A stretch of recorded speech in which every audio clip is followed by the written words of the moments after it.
Well, Lindsay, thank you so much for taking time to hang with us today. I'm excited to be here. Thanks for having me. Yeah. Well, today we're talking about how to get organized when your life, well, I should say, when your house and possibly your life Yes. feel chaotic. So I want to start by asking about your room growing up as a kid. Was it meticulously organized, a complete disaster, or somewhere in between? When I was younger, my younger sister and I, we shared a room. So in about middle school, I actually got my own room, and it was an attic space up above. So it was this big, well, not huge, but this big space all to my own. And I became obsessed with organizing it, decorating it, and I would do it over and over again. That was my free time. That is what I wanted to do. So I would organize it one weekend, and then I decide, oh, that's not working for me. The next weekend, I'd change it all up. That's what I did. That is so crazy. I did the same thing, but I was an only child. And Okay. so I would pull out a piece of white paper and I would, with a pencil, draw diagrams of my room and try to figure out what was the optimal, arrangement of all the pieces of furniture. And Yep. and this was like late 80s, I got a waterbed. And that idea went out the window. There's no moving of that waterbed. I actually had a waterbed frame, but we put a mattress in it. So yes. So cool. Yes, Yeah. I loved reorganizing my room. Oh yes. So how about your own kids' rooms? How many kids do you have? I have two kids. Okay. Yes. And are their rooms a disaster, or are they doing the same thing you used to do?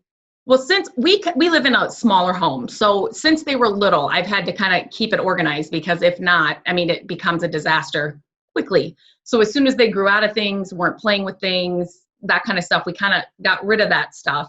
And I do have one that's a little more organized than the other, but we've kind of set up systems that work in their rooms to keep everything organized. Because like I said, their rooms are small, so we've got to keep it all where it all belongs, or else it'll become a disaster. Sure. And you live in Cedar City? Cedar Rapids. Cedar Rapids. Oh my I, gosh, I sound like such a Southern California. I have not even Cedar Rapids. I'm like a major city. I'm like Cedar what? I I think Iowa is the only state, one of the only states that I've never been to. Oh, okay. Yeah. Okay. It's What? freezing right now. Oh man. What? How cold is it there? Last week it was minus 56, I think, which we were in that whole polar vortex thing. We have never been that cold before. It has been unreal this winter. Like really minus 56, Yeah, or just well, it feels was like like 56? minus 28, and then with the wind chill, it felt like minus 56 or whatever. Schools were closed, mail was canceled, businesses were closed. It was crazy. That's dangerous. Yeah, That's dangerous. yes, it is. Here it's been, Southern California. It's been getting up. I think the high yesterday was like 56 Oh probably, my and gosh. it was free. We're dying. We're just Freezing. Oh, dying. Yes, that yeah, we're sounds so tropical to me. dying. All right. Well, enough about the crazy weather and Yes, my lack of awareness of Cedar Rapids, Iowa. My apologies to all of that's Cedar Rapids.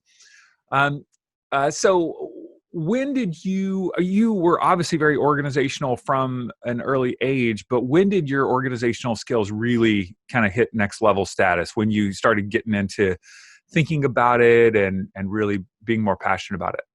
when I was in college, I was helping family and friends, and I started getting asked by friends of friends of friends to help them get organized. And I loved it so much. I thought, why don't I put a little ad in our local newspaper? And I could do this while I'm going to college and I could help people out.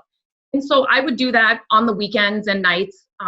But then after I graduated, I got a full-time job and I just couldn't keep up with it. And then about 6 to 7 years ago, I just needed to do something. I just needed to change. And I started a blog, which I didn't know what that was all about, and started sharing some of my tips and ideas there. So, Wow. yeah. And you really didn't. I know this sounds weird because some people probably think about taking a class or going to school for it. Did you ever do that, or is this something that just came naturally to you in every way? Yeah, there were a few classes around here, but I never took them. It's just something that, I mean, I just enjoy it. I mean, I walk into a room that's chaotic and I just love it. I just love the process. love helping people. And so, yeah, it's just something that came natural to me, and what worked for me seemed to work for other people. Okay. Well, that does not come naturally for a lot of people. Right. I walk into my kids, we live in a pretty organized home. And Okay. although our decorating style is radically different than yours, Yeah. you can see from behind me, I've got, weird guy with a mustache and typewriters, and it's a lot of vintage things. So I really resonate on your blog and on your social media. You talk about decorating on a yard sale budget. Yes. Almost everything from our house has come secondhand, Yeah. except for the couch or the mattress, Right. Exactly. Yep. But everything else has a story, and I can point to where it came from, and it's super fun. But my kids will go over to a friend's house and they're like, "Oh my gosh, Dad, their house is a disaster. They have like papers piled up everywhere and just stuff." And I think I've trained them to think in that way. But that way of thinking or living does not come naturally for most people. So I don't want to be judgmental or critical. It's just a different way of living. Yes. But what are some of the biggest challenges that most people face when it comes to getting organized and staying organized? I think the biggest thing, and what I have found with most people, is the overwhelm. I mean, it's been so many years of living that way that it's stacked up, and it's just, to say you're going to go organize the garage and you look at it as a whole picture, it's a massive undertaking. So the overwhelm almost paralyzes, I think, a lot of people to even get started. Like they don't even know where to start, so they just don't even start. So I think that is the main thing. And I think there's a process to make it easier. And I think a lot of people just start organizing, just like jumping in with both feet without going through what's actually in there. And then that doesn't set them up to be successful in the long run, if that makes sense. Mm-hmm. So a sense of feeling overwhelmed. Yes.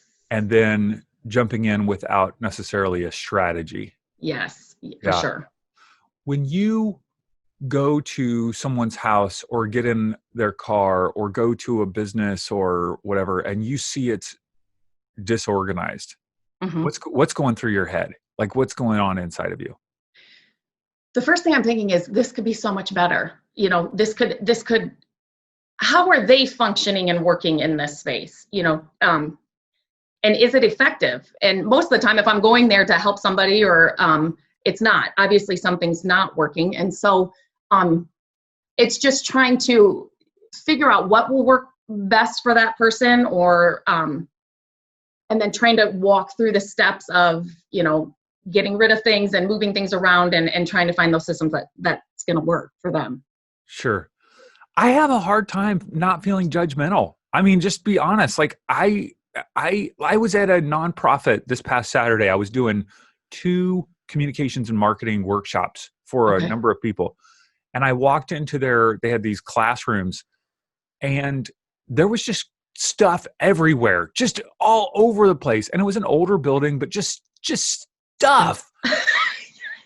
And I'm looking at this going, if you just get rid of all this crap and put the chairs in a nice fashion and paint the walls, this all of a sudden becomes a nice educational room. Yes, for sure. Everywhere. Yes, I do that too. Oh. But to me, I'm thinking, this is so simple. Like, we just have to do A, B, C, and D, and this is fine. But then for them, it's just like, it's a foreign language, it's just, so, yeah. Right. I'm wondering how many people get so used to it that they don't even see it. Yes, I agree with that. I totally agree with that. So it's just like that we become blind. And that's true about anything in our lives, not just our organizational messes, but we get used to living in such a way that we're just blind to it. We don't even see it. And then until somebody comes into our lives and goes, there's a different way to live. Right. For sure. Yes. Okay. So if I know, okay, my house feels like a disaster, take me through some steps. Where do I get started? How do I get started? Because you said, most people just kind of jump in and they don't have a strategy. Take me through a process that would be helpful. Okay. I tell people, I think there's 2 main things you need when you're going to start organizing. One is an empty box, empty tote. That's easy. 2, your honesty. And that's the hard thing. So you need to come equipped with both of those things. If you have a goal in mind that you want to organize whatever space it is, bring your honesty and bring a empty box. And I also tell people, when you're just starting, to start small. Don't try to tackle the entire garage or the attic, or start in a drawer, one drawer that maybe is not so chaotic and full of stuff. Just start there. And then as you start getting through those smaller areas, it becomes a lot easier. You start getting in the flow of things, and it's just a lot easier then. You're not starting in the garage and trying to tackle all of that. So, so I've got a tote or a box. Yep. And I've got my honesty. Yes. And okay. Let's see. Now I think what? I'm hearing a bit of a feedback. Let's see, just for a second there. But Okay. I guess it went away. I saw you adjust something, and then it. Sorry. Yes. Sorry. Oh yeah. Did that? Are you hearing that feedback? I am not. I haven't. No, I don't hear Okay. anything. Cool. All right. Cool. Okay. It went away. Good. Okay. So let's see. Where was I? I was. Steps. So the person has a box or a tote, and they've got their honesty. How do they get started? They're looking in a drawer. What do they do? Okay, let's start with we'll just say like a kitchen drawer. So my first thing that I would tell them to do is dump everything out of that drawer. Find a workspace, clear off your dining room table, the countertops, wherever you're gonna work, and dump everything out of that drawer. And then you're going to put things in piles of same things. Spoons in a pile, spatulas in a pile, pizza cutters in a pile, whatever it is you have in that drawer. And then step back and look at what you have. And if you have 15 spatulas and 45 spoons, and take note of how many those things you actually are using. And it also, when you step back and look at all that, I think it helps them realize too how much stuff you actually have. And every time you open that drawer, you have to go through 15 spatulas and 45 spoons just to find the knife you want to use to cut, whatever. So once you step back and look at what you have, then I say actually pick up every piece in that drawer. Do you use it? Do you love it? Have you used it in the past 6 months? Do you reach for that thing? If it's a no, let it go. So if it's no to all that stuff, it goes in that empty box. Put it in there, and then you're done. Once you get your stuff in that you're keeping and that you do love and use all the time, then start figuring out a system, like in a kitchen drawer, it's drawer organizers or whatever, that's going to work for what you have left. I think I get a lot of questions and a lot of people that say, organizing costs so much money. I have to go out and buy all this new stuff. And not right away. Do the whole purge process first, figure out what you have left. And then if you need to go out and buy something, to help the organization and put it back together, then go out and buy something. But so that's kind of the process through each area. So if I am looking at that kitchen drawer and I now have my things, what are you said some organizational tools. There's obviously some sort of plastic device where I'm putting those items in it. What are where can I go get those that's cost effective and that are helpful? Amazon is a great place. Walmart is a great place. I know like the Container Store, a lot of people go there. We don't have one near us, so I can't talk to that. But really, you can get them in any Target, Walmart, on Amazon. Amazon has everything. So most places have them now.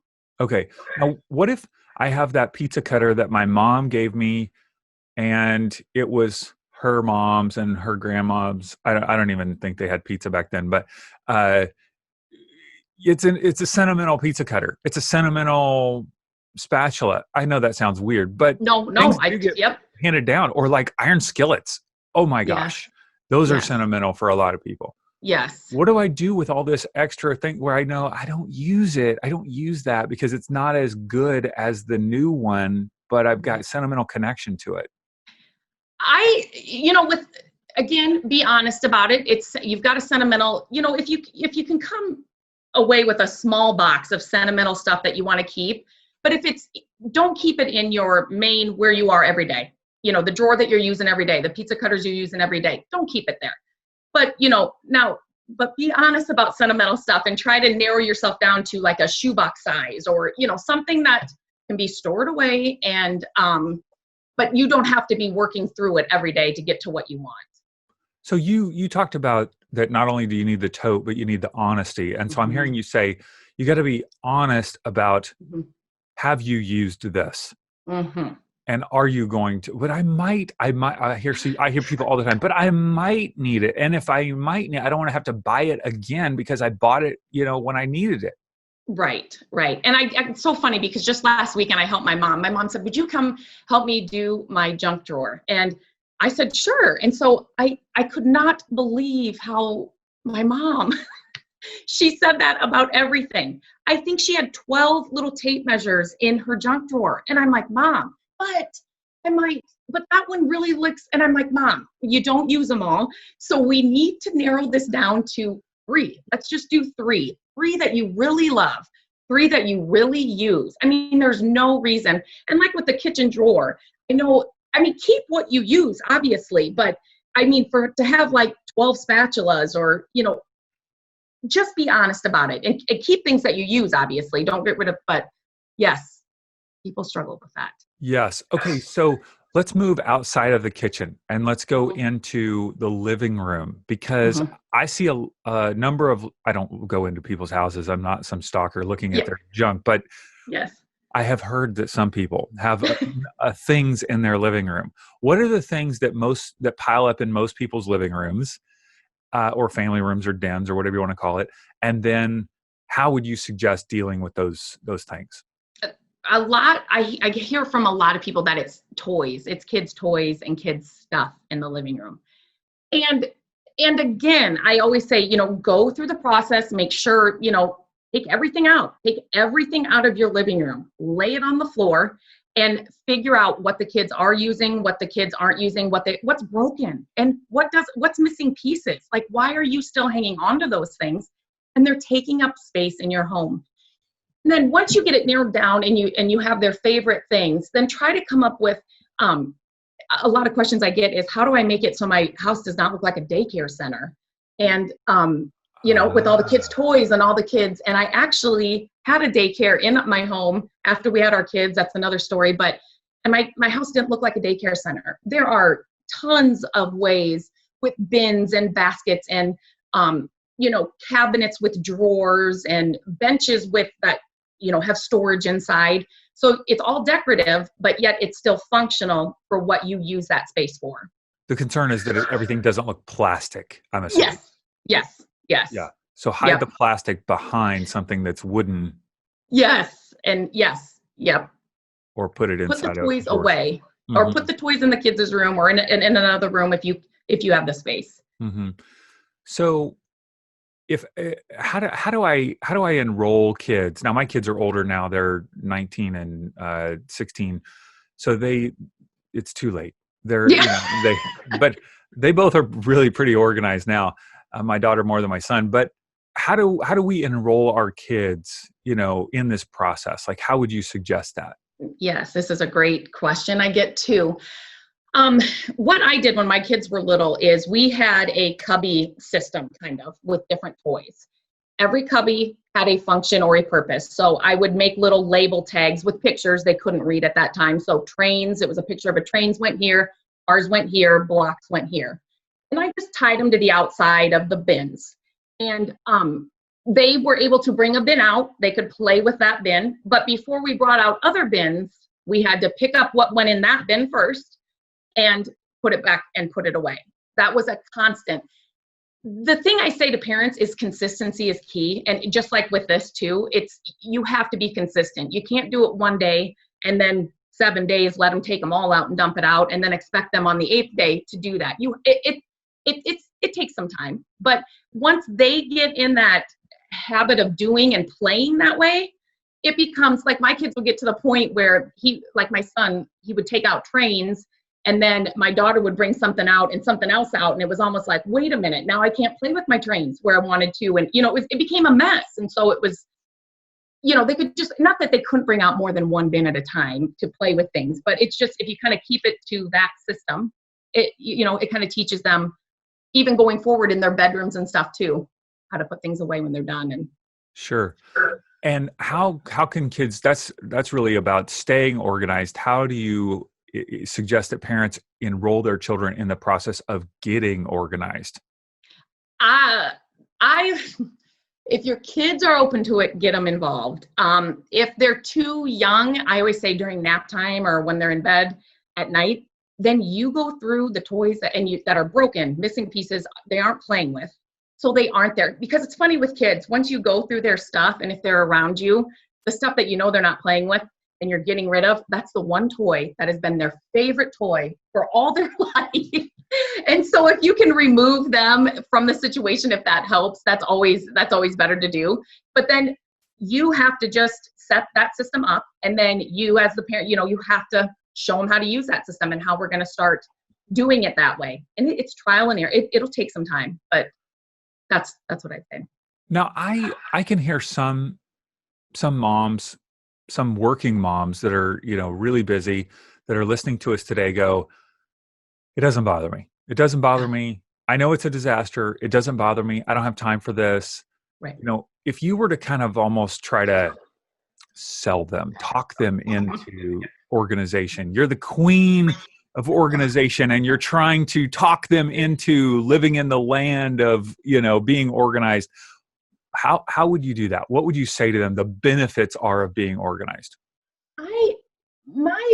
I firmly believe that when you aren't organized, being unorganized takes up space in your home, obviously, with all the stuff that's all around. But I think more than that, it takes up space in your mind that you're not even aware of. So it's that dread when you walk in the back door and the house is going to be a mess. Or it's that when you open your closet and you can't find a thing to wear because it's so full of stuff. It's, opening the kitchen drawer and just like, or just that sense of, I don't know if dread is the right word, but just that sense of just unsettling, stressful, that you don't really think of with organization or that you think is really taking up space in your mind, but it is. It really is. You want your home to be a place like this oasis that you come to and rest to after a long, busy day. You want it to be, you don't want to have to come home after a 9-hour day and then work another 9 hours, just to settle down at night. So if you kind of can get organized systems, then you don't have that. You don't have that extra stress when you're coming home. Mm-hmm. That's good. That's good. So you talked about getting organized. Now the staying organized, because that can be difficult for people. It's like, okay, I did the spring clean. I did the purge. I've watched Marie Kondo. I've gotten organized. I think it's even funny that I think Salvation Armies and Goodwills are getting inundated with donations right now because she has become such a hit on Netflix. They're like, we can't take more. Stop giving us your junk. But what would it look like to stay organized? You said getting some systems in place. What does that look like? You need to decide first, are you a visual person? For me, I'm a visual person. So from like my office or like our daughter's craft room too, she, glass jars or something, I can see what's there. And so instead of putting it in boxes or bins that have lids and things, I can't see what's there. So I'm not going to use it or grab for it. So if you're a visual person, come up with some ways, glass jars, wire baskets, plastic, totes or whatever it is. So you can see what's actually in your drawers or on a shelf or in a closet. If you're more decorative or you using baskets or labeling baskets, getting a label machine for what you have. And here's the thing, after you've done the purge process and you kind of got things organized, it's going to take a little bit to like live in this new found freedom or whatever and see what works for you. Like, can you see the things that are in the drawer if you can't redo it? Can you see what's in your linen closet and grab for it? If not, then you can kind of figure it out. But it's going to be a learning process to try to figure out how to live now in your new organized space. Mm-hmm. I tell my kids, everything has a place. Yes. What is the place? Where does that thing reside? Yes. And I'm not super anal. I mean, if you saw, we have junk drawers where, the different things are not, everything's not perfect. But for the most part, especially the living space, because I'm a visual person and I don't want to see the clutter, because if I see the clutter, it actually causes me stress. It causes me anxiety. That's probably a personality thing because other people can see it and it doesn't bother them. But Right. so if everything has a place, what is the place for that object?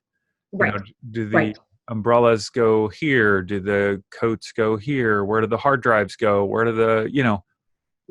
and once you decide that, you can always change the place. You Right. don't have to be the same place. But then when you know, okay, where are my headphones? I don't know. Where's the place that you Yeah. chose to keep them? Because if you always have a place for your headphones, then you always know where to go back to and where to place them. Yes.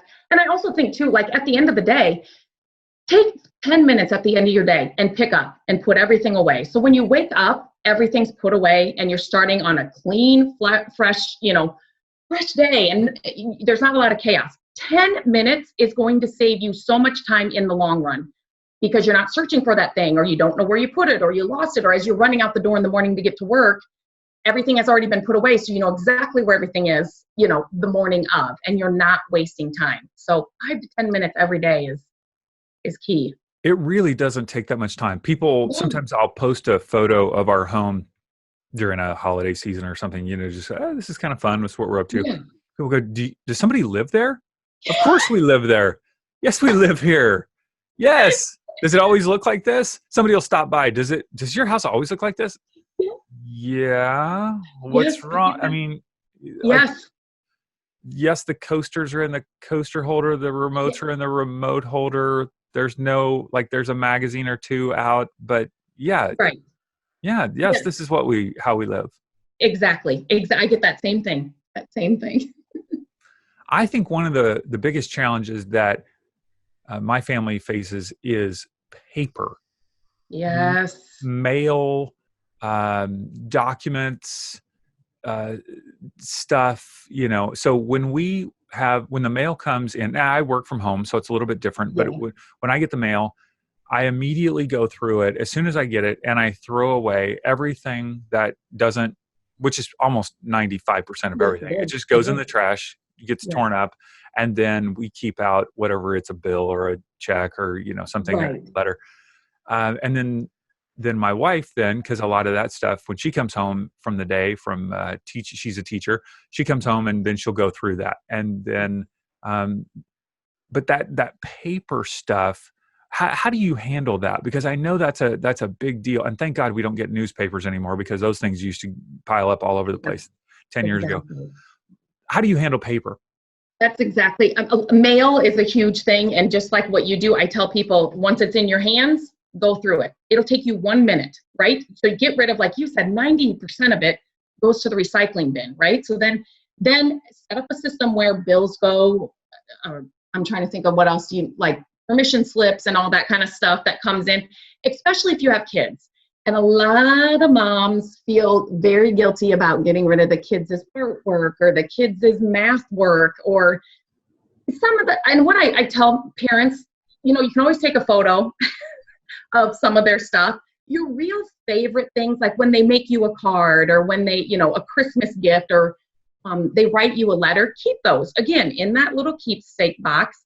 But everything else, like, what are we really keeping every math assignment for, or every, ABC worksheet for? You don't have to keep all those. Those can go, but paper is a huge one. And I know there are a lot of systems and things that you can use online to reduce your paper, all that kind of stuff. But yeah. Right.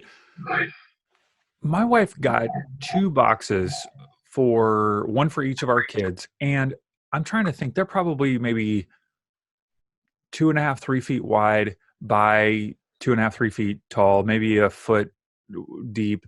However, whatever the dimensions are. Anyway, I think it's a K through 12 system or something. And I don't know if they're giant folders. I think they were sold this way. I don't have the name of it. Okay. I'll check it out. They're in the garage, and I'll put it in the show notes. But then she would choose a certain number of items from each year and put it in this giant folder. And it's an oversized vertical bin, because kids create so many big pieces of artwork. Yes. you know, Oh, it would fit in there? it fits in there. Yeah. Because you go, oh, I don't want to fold it, Yeah. because when they're famous and they have their presidential library, the librarian's going to be ticked off because it's folded, you know. So anyway, we have those bins, and then you can just put several different items for each year in this giant folder in the plastic bin. I'm pretty sure that it's made just for that. I'll check on it and I'll put it in Yeah, the show notes. for And sure. yeah, so that's another way to, kind of handle that. And I do have plastic bins in our garage. My mom was a saver and still Okay. is. And so I have every uniform from, Oh my goodness. T-ball, and I know it's kind of disgusting, but I even have like No. my cast from kindergarten when I broke my arm, it's like everybody's signature on it, And Yes.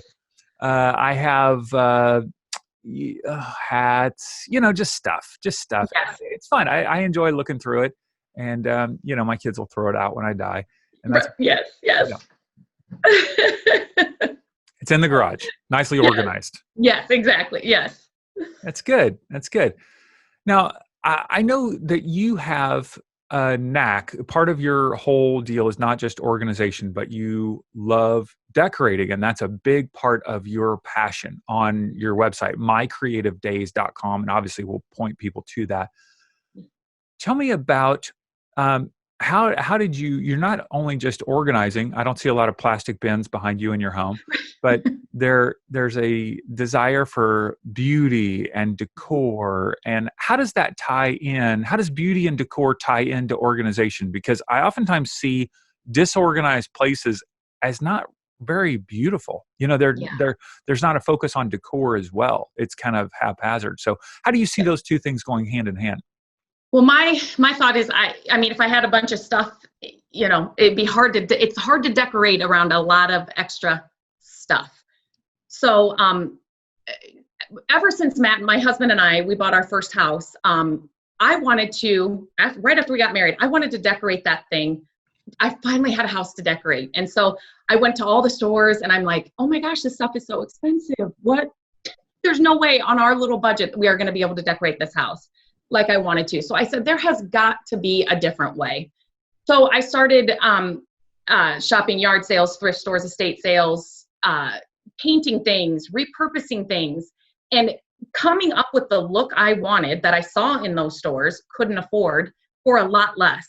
And so people started noticing that, and how do you do this? And with the organization, how are you doing this? You need to share these ideas. So decorating, I mean, since I got my room by myself, I have been decorating and redecorating ever since. So it's a passion of mine. I love it. And I tell people, you do not have to spend a lot of money to have a beautiful home and one that you love, which I could talk about for days too. So Yeah, well, we'll have you back and talk about that for sure. How do you suggest?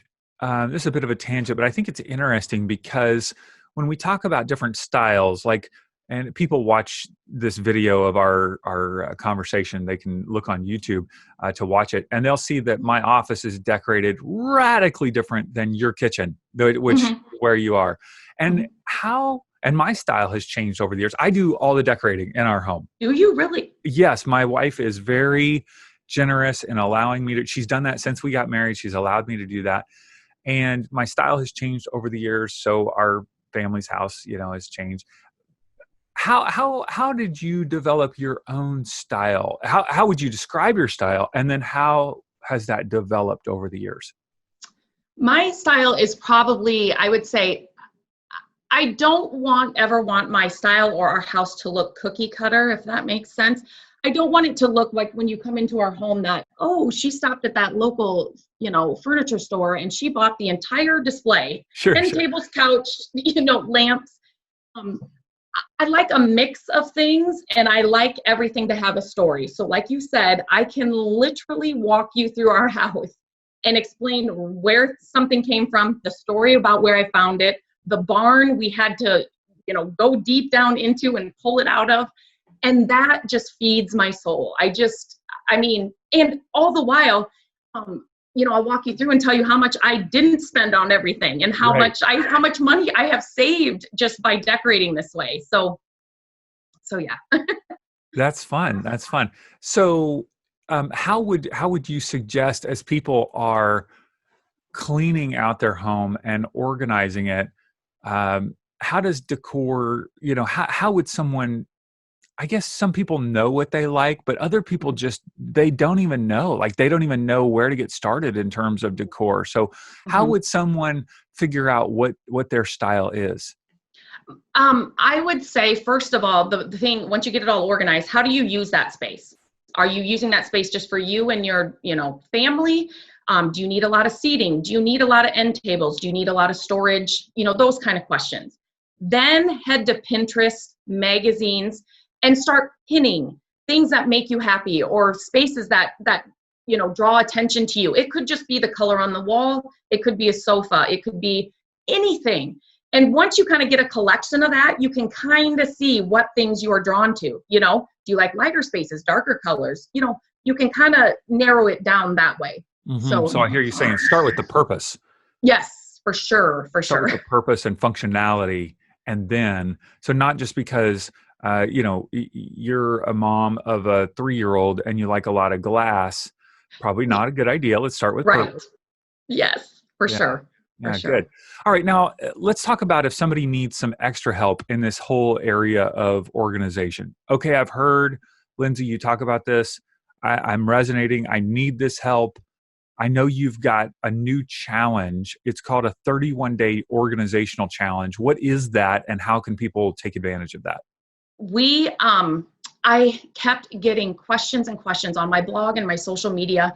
I share tips on my blog, and I would share, like, on my Instagram stories, I would walk through a little organization thing I was doing. And organization was one of the most things that I was getting questions about. And so people were actually asking, could I come to their house, nowhere near where I live, and help them? And I couldn't do that, right? So physically, I couldn't go to everybody's house and help them do that. But I thought, if there was a way I could just kind of write something up and walk them through it like I was in their house, and then they could get their hands on that, then let's do that. So I created this 31-day challenge, kind of like a month-long challenge, and I broke up every day into small chunks, because that's where we would start if I was in your house. Small chunks, so it's not overwhelming, it's doable. I walk you through what you should do in each area. And we don't just do your home. We talk about budgeting. We talk about scheduling. We talk about some other things too, like weekly menu planning and all that kind of stuff. Just, we kind of go through the whole gist of things, and it's all in this little package. And there's an option where you can get, I know some people are more visual, so you can get like menu lists, and you can get like my budget, monthly budget you can get. And so it was just an easy way to get that out to people, so I could help more people, because I couldn't get to everybody's house, obviously. Sure, and it's super super affordable. Yes, yes. I think how much is it again? It's 39 with the extra little tangible things, and it's 29 for the challenge, 31-day challenge. You need the extra little things for sure. The bonuses. Yes. $39. It's $39 for 31-day organizational challenge. Really encourage you to check that out. And we'll have the link to your website, mycreativedays.com, but we'll also link people directly to that organizational challenge. Okay. And Great. I think if this piques your interest at all as you're listening, I'd really encourage you. This is a great way to start. It's an affordable way to start. That's the price of like 4 bins. So, you're going to save Yes. a bunch of Yes. time and money by just Yes. getting the challenge before you get the bins. Yes, for sure. And we got to have you come back and talk about how to flip furniture and how to shop at yard sales to decorate your house, because people have no idea. In our area, IKEA is a really big thing. I don't know if you guys have. We don't have one here, but I've been. Yes. Yeah. And so, that's an easy way to go buy furniture. And I tell people all the time, no, don't buy that IKEA. Buy a decorative item at IKEA if you like it, but don't buy that desk. Don't buy that, end table. You can get that same thing on Craigslist or Yes. OfferUp or Facebook's marketplace for the same price or less. And it's going to be way sturdier, and you're going to actually keep it. It's not going to fall apart when somebody sits on it. Yes. And you're reusing something from the environment. Right. Reduce, reuse, recycle. Yes. And you can customize those pieces. You know, if you don't like the color when you're in the thrift store or whatever, it's dark brown, customize it and make it exactly what you want for little money. And yeah. Yes. Yes, I love that. If you paint that IKEA press board, it might peel and fall apart. For sure. I'm not anti-IKEA. I've gotten plenty of stuff at IKEA. I'm actually sitting on an IKEA desk chair right now because desk chairs from 1950s are not as comfortable. Right. All right. So, Lindsay, we're going to send them to mycreativedays.com, and it's been great to chat with you. Thank you so much.